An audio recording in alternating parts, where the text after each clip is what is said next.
Hi, I'm Rob. And I'm Rob. And welcome to the Help Me, I'm Middle-Aged podcast. Where you can find fun, exciting things about being middle-aged. Oh, you're going to find things about us and about yourself you never thought you knew. Hold on, come along for the ride. It's going to be fun.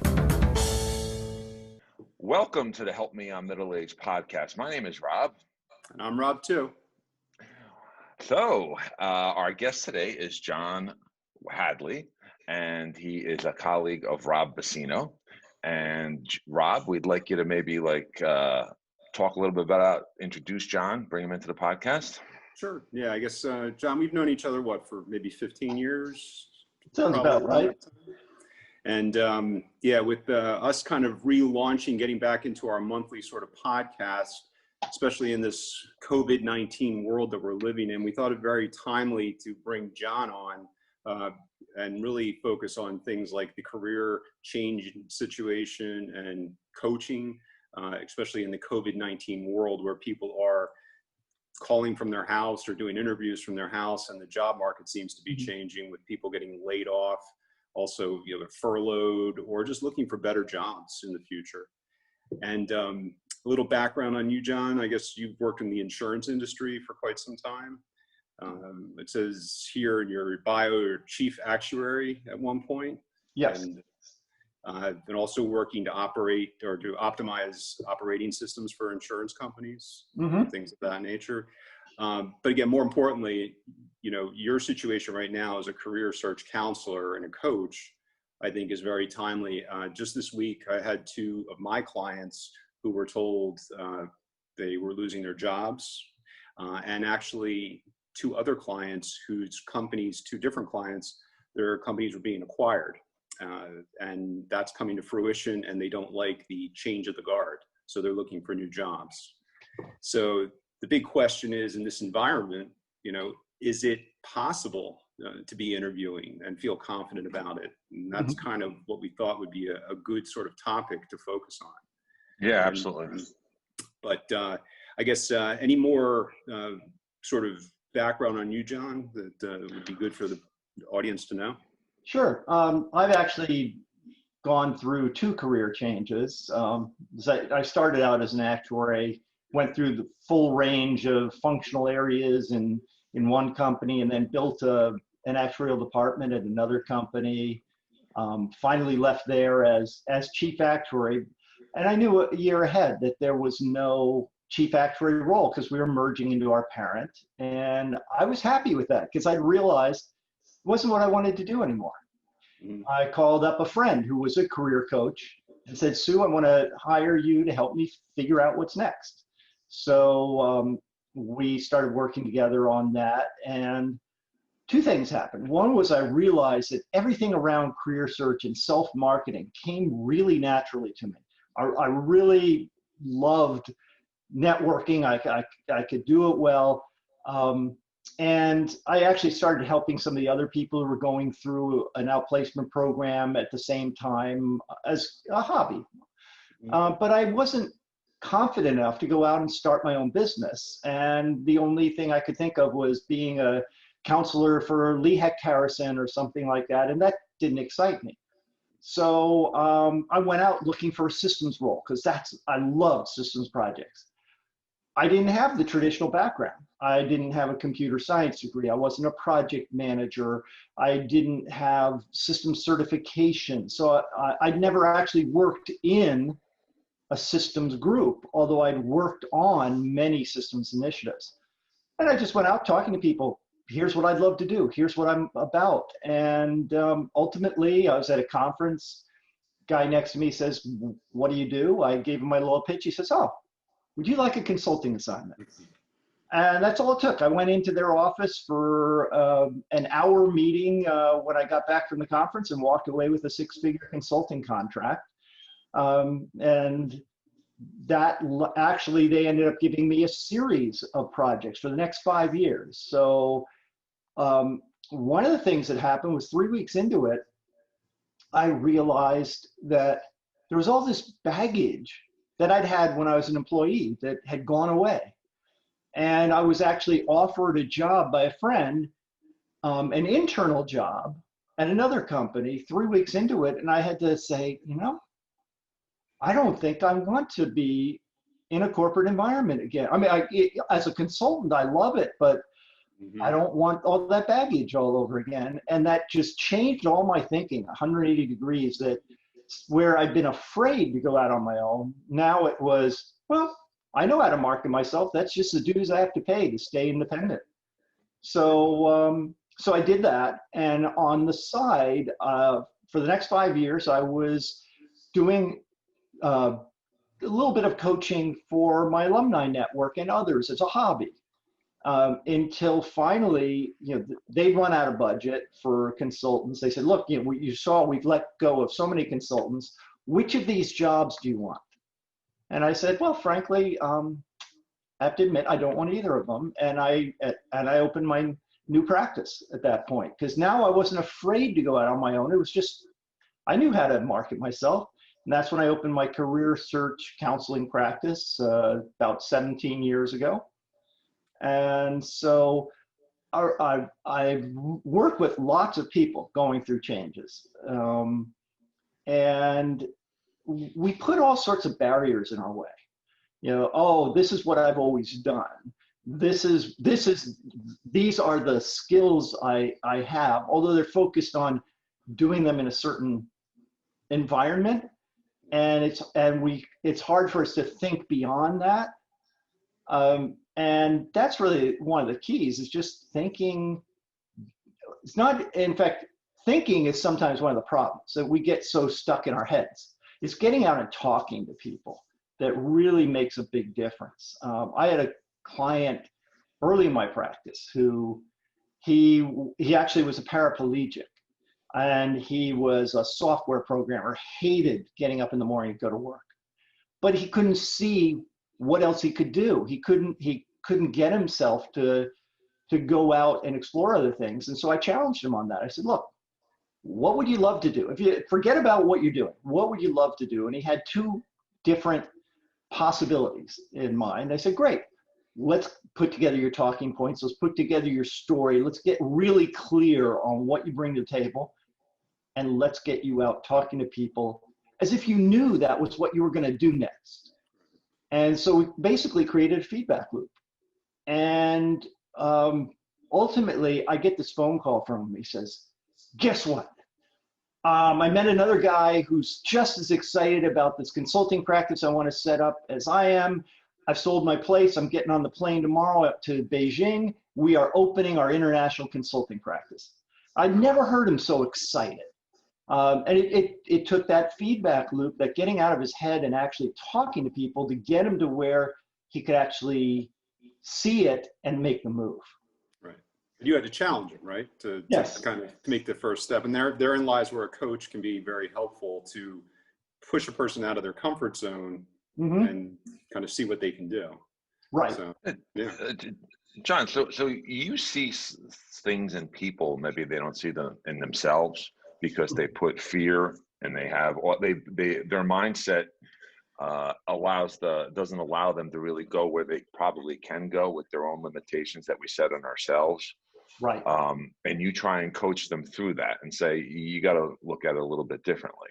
Yeah. In fact, sometimes it can be really helpful just to ask someone, okay, let's imagine it's 5 years from now.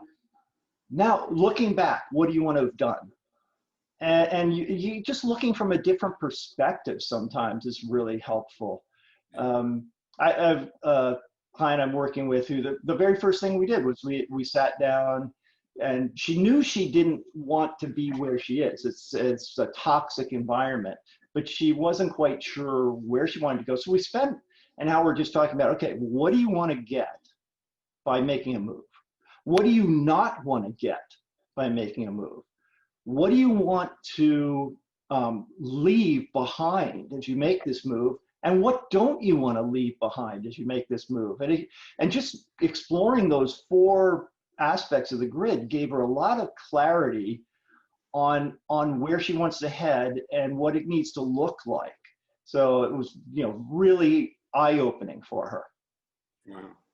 Actually, I had worked with her husband before this, which is why she asked to work with me too. But her husband had a situation where he thought what he wanted was to get to the next level in his career. He was a, kind of management level. He wanted to get to that executive level. I said, great, let's work on that. And he was making great progress, building his internal network, getting his boss on board, which he thought he was going to have to move to another company to make this happen. And he ended up in the hospital with a panic attack. And at that point, I challenged him. I said, look, tell me how this makes sense. You're in a stressful environment. You're trying to get to a more stressful level, and you just had a panic attack. What does it say? And suddenly that opened everything up, that he finally started talking about what he'd wanted to do since he was a kid, which was write a novel. And he actually had drafted parts. And the people who'd read it said, this is really good. So we changed completely what we were going after to try to get him to a role where it'd be less stressful, where he would have the time and energy to now finally put it in what he's always wanted to do his whole life. And it was just this sudden change in his whole visage and his energy level as that happened. So it's finding that it's those conversations that doesn't happen on day one with the client, right? Like that takes a long road to finally get the person to say, I really want to write this novel, and then to see that success come out. I mean, I guess for you, it's got to be, you're in one of those jobs where you're almost making like a money, therapist. right? But you're also making you need to charge people money in order to live, but you also get that satisfaction of seeing someone achieve something. Yes. Oh yeah. That's awesome. That's awesome.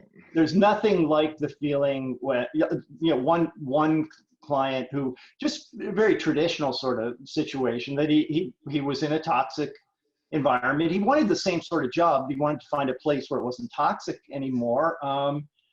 And after it all happened, I went to this networking group where I've met his wife, and she had recommended him in the first place. And she gets up to the group and says, I just have to tell you about John helping my husband.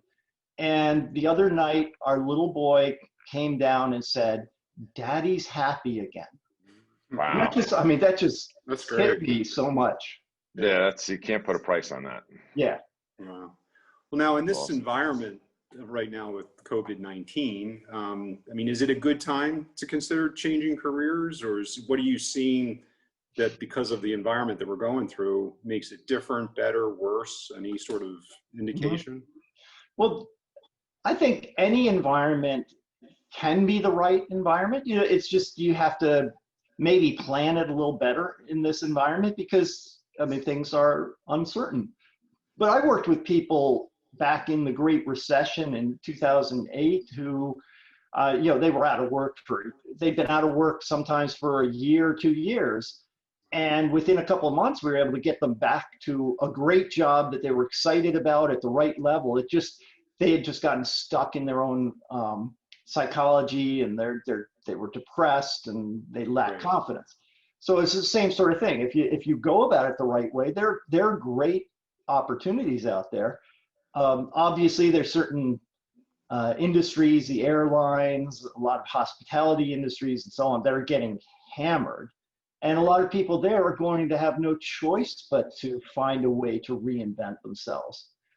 But one of the things they forget is that the things that they're really good at apply elsewhere. It's just that they've only been doing them in a certain environment, and they're kind of locked into, well, what I do is I help make travel reservations, and they forget about all the skills that involves that would be very transferable elsewhere. On the other side are the people who they say, well, their whole message is, I have transferable skills. Yeah, that's a bad message. Because So you don't lead with that. Yeah. Drill down on that. Yeah. When you lead with, I have transferable skills, what the other person hears is, oh, so your skills aren't in my area. Your skills aren't relevant. You're just trying to make a case for why they'd apply. And you haven't done, instead of doing the work to say, oh, here's the essence of the sort of problem I can help someone with, the sort of result I can create, and talk about that. And then when the person digs deeper and says, well, have you ever done that in financial services? You say, well, not directly in financial services, but let me tell you how I've done it here and why that makes sense. Now, at that point, I'm open to hearing it. It works, but opening with it is like, yeah, why? Right. That makes sense. Wow. Okay. Are you seeing anything, I guess, with the interviewing at home that's radically different than the way things were done, besides the obvious, previously? Well, the world of Zoom. Right. Absolutely. Yeah. Well, one of the things is just the fact that everyone's gotten used to it. It used to be in my own practice. I used to offer people, if you want to do it by Zoom, by Skype, whatever, we can do that. And very few clients would take me up on that. If it was a local client, we'd meet in person or we'd do it by phone. If it was a remote client, and I work with people all over the country, it'd just be by phone. Now, everyone's gotten so used to this that it's much more natural to do everything by Zoom or Microsoft Teams or GoToMeeting, whatever tool. So you really have to be working to get very good at that. You need to work on what's my background look like? What's my video presence look like? Do I operate naturally over this? And a lot of people don't give enough consideration to that. There's someone who I've seen many times in business networking and career networking groups who uses a virtual background of outer space. And it's cute, but it detracts from the appearance. It looks like you're trying to be cute. So actually, virtual backgrounds are almost always a bad thing for any interview, unless you have no place in your home or office that has anything looking professional in the background. So there's a lot more focus on this because, as you know, if we're working together, at least for a long time, we're going to be working remotely. There's going to be a much more heavy concentration on that. So I am judging how I'm going to be working with you day by day by how you operate comfortably in this Zoom or whatever tool technology. So if you have a cluttered background, if your voice, your microphone keeps kicking out, if you don't look professional, any of those things, I'm at least subliminally saying, this is what it's going to be like working with you every day. Do I want to put up with that? So even though there's nothing about it in the job description anywhere, that is so critical to spend some time getting really good at that. I've done a series of webinars on interviewing in the COVID era, and those are some of the things we get into. How do you make this happen? What do you do to be really professional in this situation, have great lighting and all that sort of thing? Because those are going to be differentiators. What's the old saying, first impressions? That's right. Yeah. It's very easy to make a bad first impression, and it's very hard to dig yourself out once you've done that. It's very easy to make a mediocre one. And again, it has such an influence on how I'm going to perceive you. If you make a great first impression, now you can just build on that. Are those webinars open to the public that you're doing? Most of my webinars are open to anyone. I do a variety of free ones. I sometimes do one for like $20. So I do a variety, and I do a lot for different career networking groups. Doing one on, I think it's Thursday, the first, for the County College of Morris, their women's center, on an interview skills building workshop, and it's open to the public. It's for their group, but anyone can attend if they register. So yeah, I do a lot. Do you have in your website or social media feed, do you put any links in there? Because we can put them in the show notes so people, if after they listen, they can just click and find you. Yeah, on my website, which is www.jhacareers.com. When I have something coming up that I'm doing myself, I'll put it right there. Yeah, I have a newsletter I put out, career tips once or twice a month, and I always put announcements about upcoming events that I'm doing for any group in the newsletter. That's awesome. We'll put it in the show notes so people can just go to the website and then they can find you. Great. That'd be awesome. How are you finding the emotional toll? Because I always we're emotional creatures, and like when you lose your job, this thing came out of nowhere with COVID, and I'm sure you take a lot of phone calls that are tough. People got bills to pay, kids in college, etc. I mean, that's got to be a little tough sometimes to deal with because they're looking to you for guidance. Right. Well, one of the things that I do initial consultation with anyone on the challenges you're facing, what your goals are, how those are aligned, and some people then decide that they're ready to make the investment in coaching, and some people, they just get a lot of value from the session and go on, and that's fine. Right. But there is an awful lot of emotion in all this. In fact, it's one of the things we forget, that even a job search is about emotion. An interviewer, it's the emotional level, it's what's keeping them up at night that is going to get you hired. So that the real key to any interview is digging so deeply into the challenges that you're talking about, the things that are keeping them up at night and why they're keeping up at night and how much it's costing them and so on, because that's where the hiring decision is going to be. And that's also where you're going to find out, is this even the role I want now that I know the challenges that they're facing? Maybe it's a challenge that I don't feel capable of, or I just don't want to get involved in. But that's what you want to be talking about in the interview. But people, particularly when things happen suddenly, there's a reorg and I'm suddenly out the door, or COVID happened and they're letting people go. There's this grief process that you kind of have to get through that before you can be effective, because otherwise it bleeds through in all the contacts you're making. I'm hesitant to refer someone if they're not ready, if they're complaining about all the unfair treatment their past employer, and they go to talk to someone else, that other person is saying, well, we don't need a Debbie Downer on our team. We don't need someone who's going to complain. So all this baggage gets in the way. So you kind of have to get through it. So as a result, one of the first things I end up working with people on is their talking points. Let's talk about what's going on, what has happened.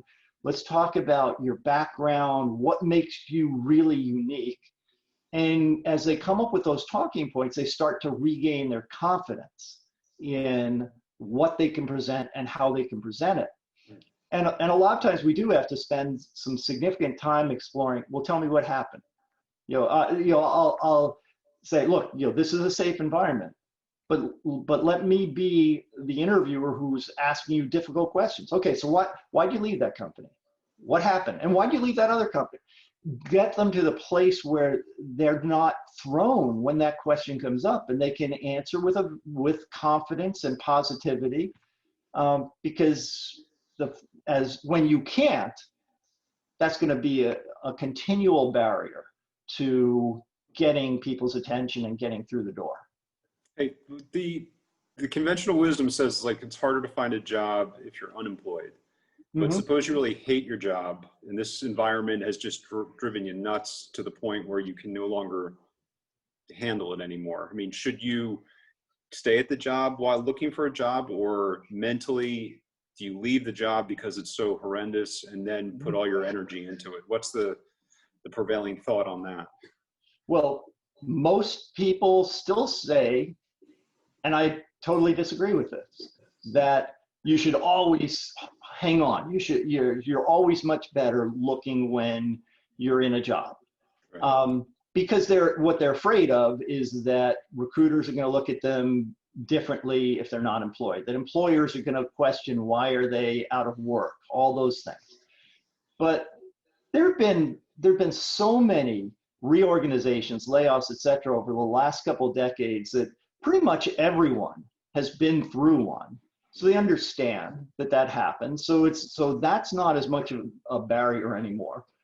And on the plus side, if you're not working, you've now got 8 hours a day of business hours when you can be out meeting with people and networking, which you can't do if you're working.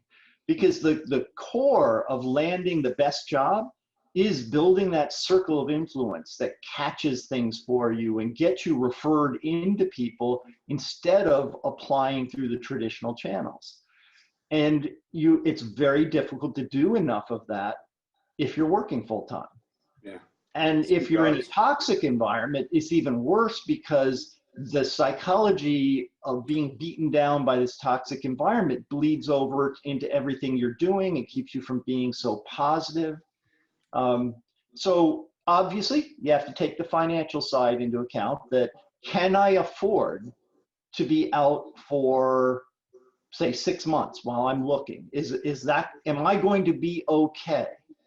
And if you can, then it may be the best decision you can make to leave that toxic environment and spend full time looking, because if you're looking full time, you're going to land so much more quickly than if you're trying to fit it in little chunks around your job.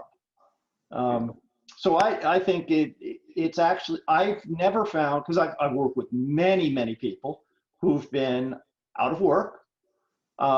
They had been reorged, or they've been out of work and looking for quite a bit of time.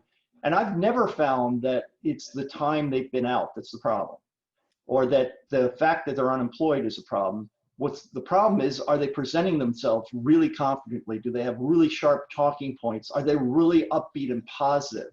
And if they do those things, they land.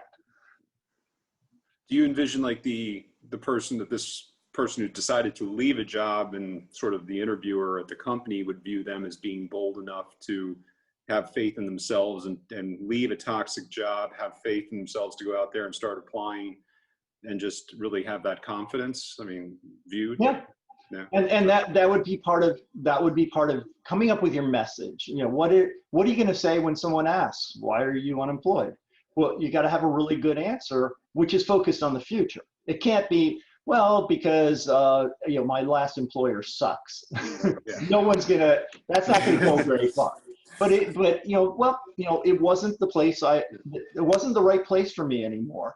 And here's where I really want to be, and here's why I'd be great in that role. So you pivot all the time towards where you want to be, and typically it's not an issue.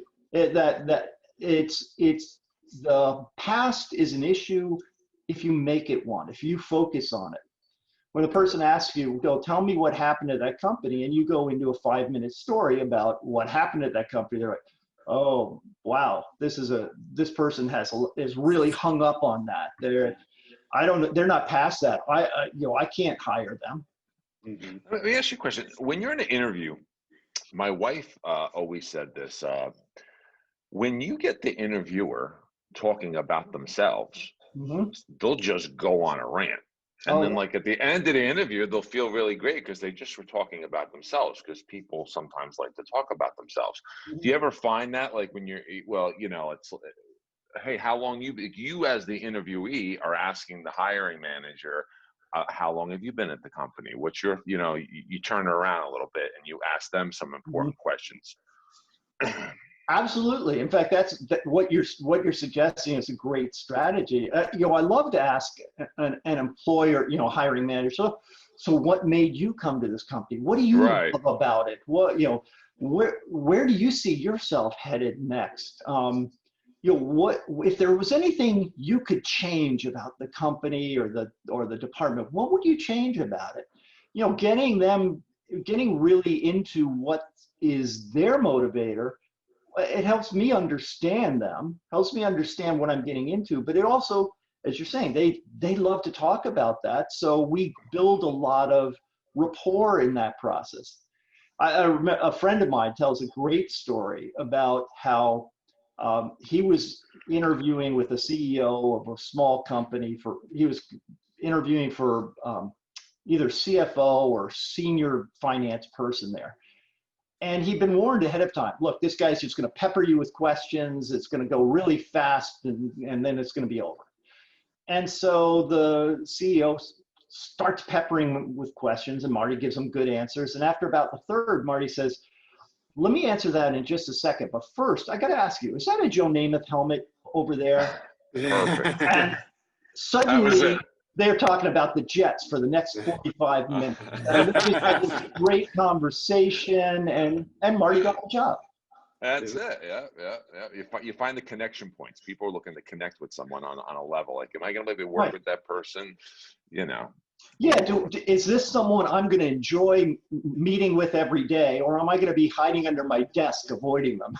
Exactly. How about, go ahead, Rob. No, go ahead. I was going to say, a lot of times networking is always talked about as one of the best ways to get these different doors opening for you. But in today's day and age, you're not out doing the normal activities. And you don't want to come across as being desperate or just pushing people to get information and get contacts. So how is networking being done differently at this point than it has in the past prior to COVID-19? Any idea? Well, the main difference is just the fact that so little of it is being done in person.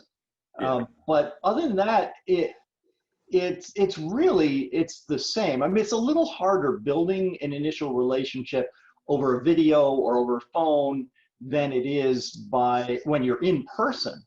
But it's only a little harder.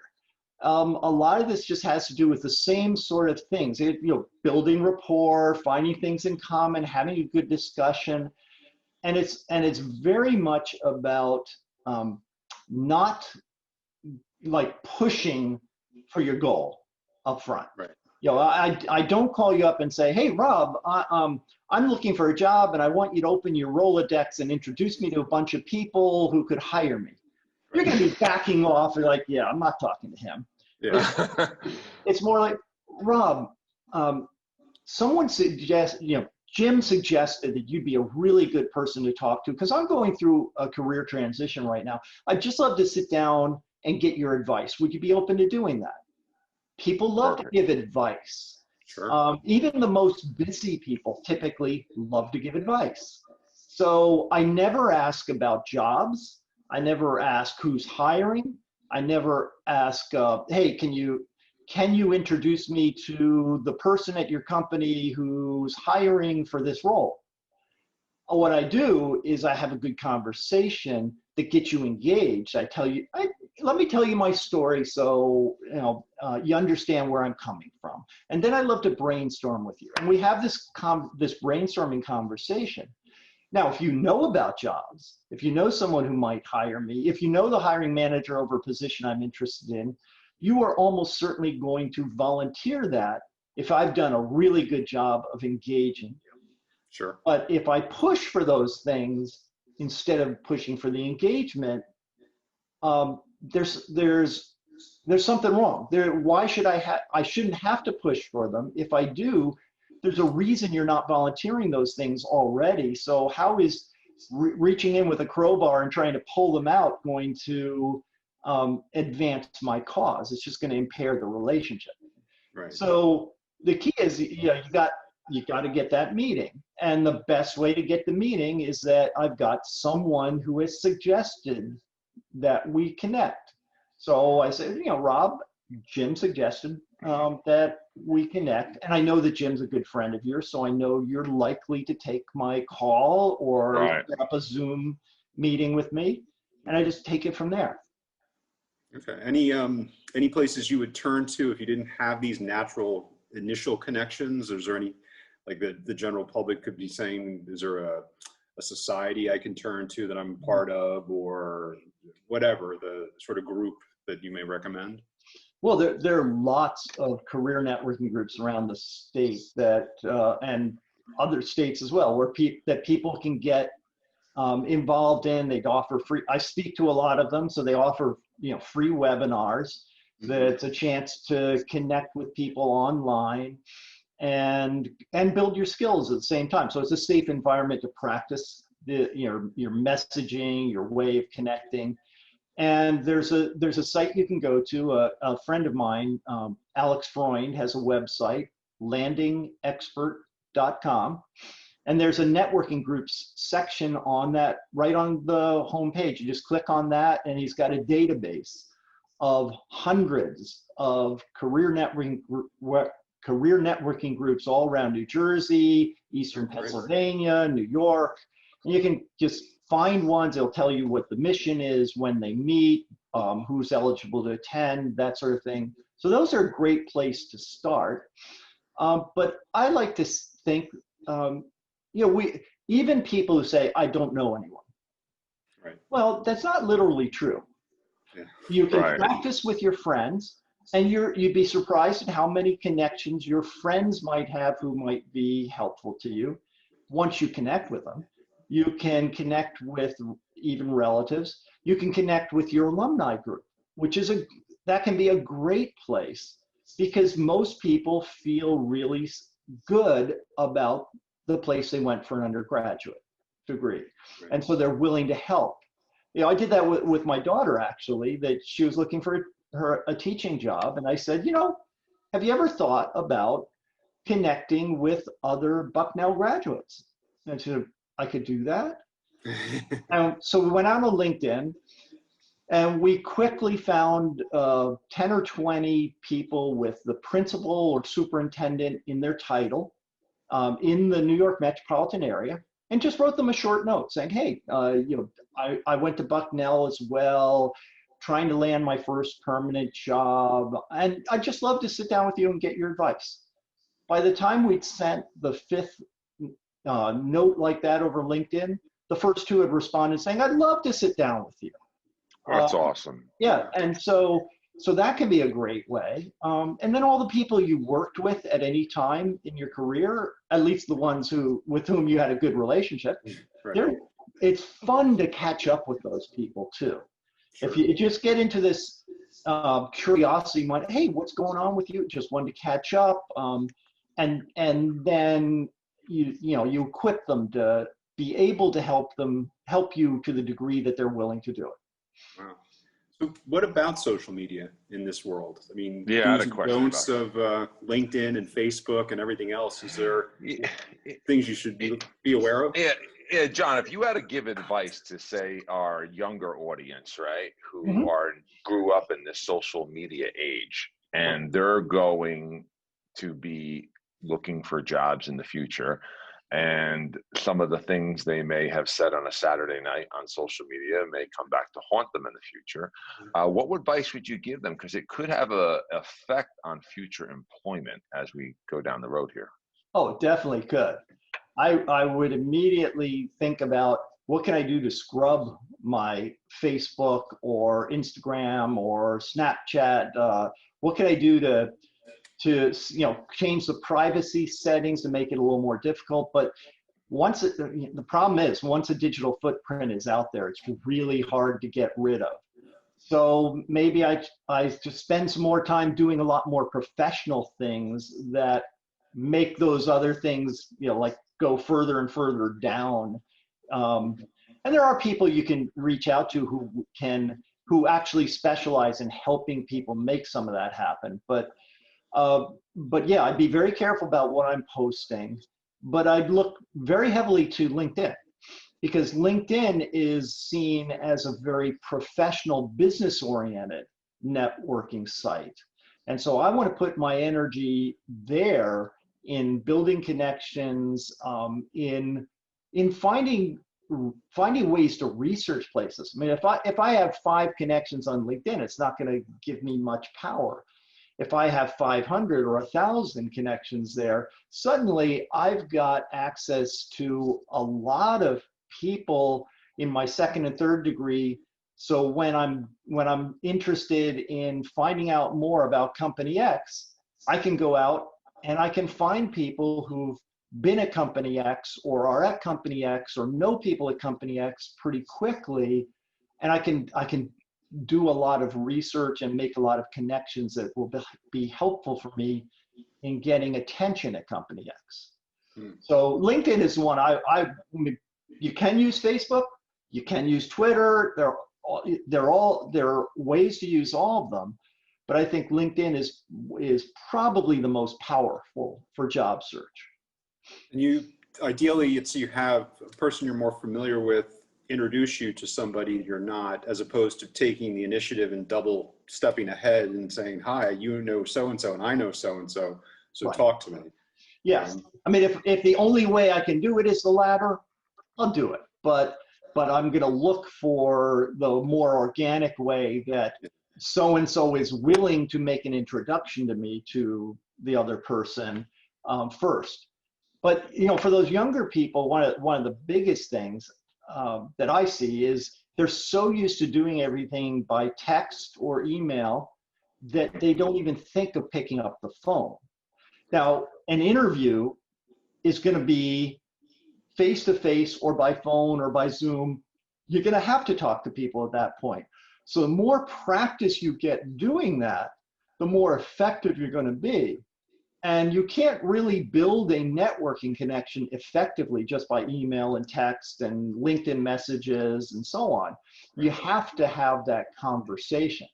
So the best advice I can give people like that is to kind of get past that and start trying to have conversations, because that, in fact, someone asked me to work with his son several years ago, who had been struggling for a year since graduating from school.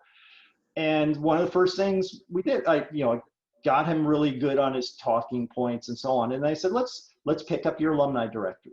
Let's just call some people, because I bet you, if you call someone at random, and he also went to Bucknell. I said, if you call someone at random who went to Bucknell and say, hey, I'm a recent grad and I just love to get your advice, I bet you 9 out of 10 will take that call. Sure. And so now he was really reluctant to pick up the phone. That was, hard for him. But so we came up with a little script he could use, came up with people, because he wanted to get into a laboratory position. So we came up with people in like biotech, pharma, that arena. And he started calling. And one of the very first people he called was the CEO of a biotech firm up in Boston. I said, oh yeah, hey, if you want to come up, I'll be happy to take you around. I'll introduce you to the head of HR. We'll give you a tour of the facility. I mean, just because of that alumni connection. So if you pick up the phone and you call people, you stand out so much from the person who sends texts or emails. Yeah. It's like sending a thank you card whenever you. Yeah. That's not done much anymore, so it does stand out. Yeah, absolutely. So it's basically being aware of all the connections that people have, capitalizing on them, thinking outside the box, trying to differentiate yourself. There's so much information out there. There's so many people hitting them, using, like you said, like alumni associations. So that's what you're consulting people on, strategy-based strategy. Yes, and these things don't just help you land a job. If you get really good at self-marketing, but in a way that's very light, it's not like I'm bragging about myself, I'm just presenting naturally the value I present. That's going to be so critical to making you seen as incredibly valuable on the new job, that you suddenly get noticed and people are watching and they're hearing about the value you present. And that's what opens up new opportunities for you. That's what makes sure that your next promotion is going to be in a year and not in 7 years once you land. Right. So these are really, this kind of self-marketing skills are critical for your future growth, not just for landing in the job. Yeah, what you do should actually be taught in high school to set people into a trend into the future, to really have themselves look inward and just really be able to market themselves and move in a good direction as they continue down that path. Yeah, So I have done a couple of workshops in high schools before on that. I went out and did one for the Hunterdon County Academies okay. summer before last, and had a New great, Jersey. yeah, and was great. Had 50, I think it was 7th to 11th graders in the room, and there was just Wow. me and the person who had hired me to do it. And I'm like, ooh, are we out of our depth with but they got so engaged. I was telling them how to tell their story, showing them how to do that, getting them up and engaged and doing exercises. And the whole room was really, really excited. And, we had a lot of fun doing that. Yeah. Well, I mean, if people don't know what they can tap within themselves, they let it go by the wayside. So, Yeah. I mean, I think having a coach is huge. And if, like you said, being able to not be in a toxic environment while you're trying to get the next job, between having a coach and a calm environment to lay yourself out for the future, I mean, that's huge. Just to Yeah. be able to see what you want to get down the road. And a lot of this doesn't, a lot of people are worried about, well, I'm too old to do this. It's not, no one's going to pay attention to me at this age. And that's, typically not so much the issue. I had someone I was working with who, she'd been an educator her whole life. And now she found herself looking. And at 70, she landed as the executive director of a major nonprofit. Nice. Wow. And I was just, just because she made the right networking connections. I said, oh, we got something that, we're on the board of this group and we got something here and you'd be a good fit. Wow. So ageism is out there, but it's not as prevalent as people think? Right. It's, Okay. there are a lot of people, it's a convenient thing to blame why you didn't get the offer. And it's not that there isn't ageism out there. I mean, there definitely is, but it's not as often the reason that you think it is.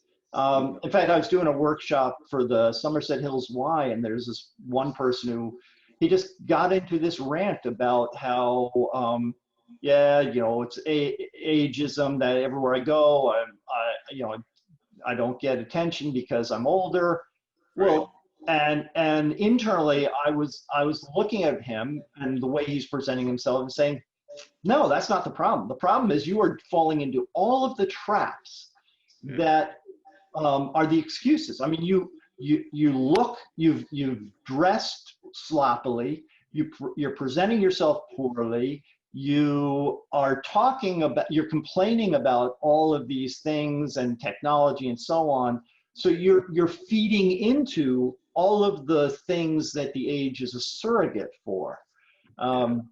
So yeah, in fact, I mentioned to you that there's this great article I just came across in Forbes this week about age isn't the issue, and made some really good points about things you should look at as to, this might be the real problem, not the age itself. Right. Yeah, but John, don't we sometimes just build these scenarios in our head and then all of a sudden it manifested in our actions? And it's hard sometimes, like once people start going down that road, it's hard to take a step back and like look above and be like, it's tough. It's tough. Well, that's where a coach comes in. That's where coach comes in. Exactly. You can do it, kid. Because we put all these gremlins on our shoulders and we don't even realize they're there. I remember a friend of mine, she told the story of a networking job search group she was in, like a group helping each other. And they invited a coach I know, Linda Trignato, does really good work on presentation style, how you look and all this. So they brought her in to do a little workshop for them. And this one guy, she's like, okay, your glasses look like they are from the 70s. Your hair, this is a hairstyle that's been out for 20 years. Your suit looks really old. The guy took great offense to it. But Linda, Linda was just trying to help him, give him some advice. And my friend was saying, yeah, that's the way he comes across in every meeting. Well, the guy left. He didn't come back to the group. A year later, Laura runs into him somewhere. He's now well employed at an executive level. He's got updated glasses. He's got an updated hairstyle. He's got a nice new suit. He looked the part. Right. And that was a large part of his problem. He was stuck in the way he'd been instead of looking at what will make people react to me well. Sure. First impressions. Yeah. Yeah. Absolutely. Now, do you see people downshifting in this environment, like looking for less stress, less income, not looking for less income, but willing to take less income for purposes of just reevaluating? Or is Quality of life issues. Yeah, quality of life. I do see sometimes to shift careers, sometimes you have to take a little bit of a step back. Right. But if you do it right, hopefully you then start moving forward really quickly from there.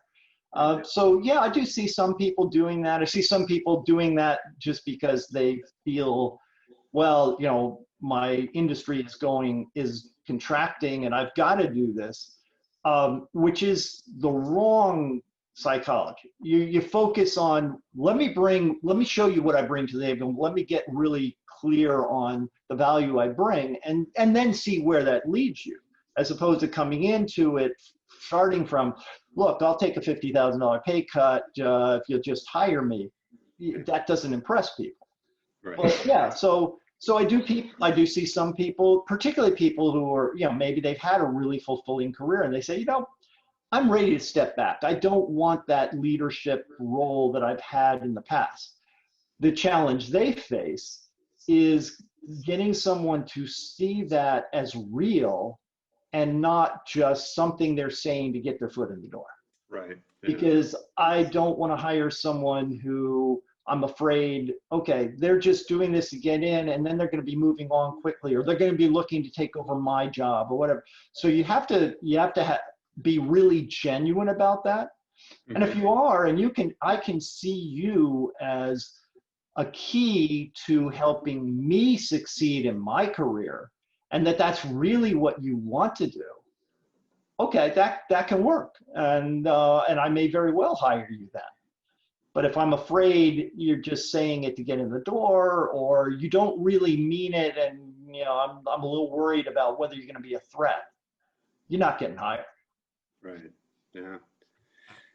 These are a lot of really good pieces of advice. I mean, in today's world, whether this is the new normal with, this sort of situation with Zoom or Microsoft Teams, it's refreshing to hear all these things. And I'm not sure what the sort of unemployment situation is going to grow to in the future or reduce to, but really great pieces of advice. And, as we're kind of coming to the end of this podcast, I'd love to have you back on at some point down the road, kind of do a recap when we're finally out of COVID-19 and see what the world is like at that point. I think this has been very helpful. And like I said, I have a few people who I've kind of said, hey, this is going to be available to watch probably in the next week or so. And they are between jobs and we're thinking of making a move. And I think there's a lot of good advice that's been presented here today. Great. I did. Absolutely. Absolutely. Well, thanks for coming on, John. I really appreciate it. It was so weird. We're doing this interview and I was like, I'm just going to stay quiet because he has so much good information. I want our audience to hear it. It was like, I was very cautious to interrupt you because you were spouting out like so much amazing information. And I hope, our audience helped me on middle age. We're in that wheelhouse where people are making those changes in life.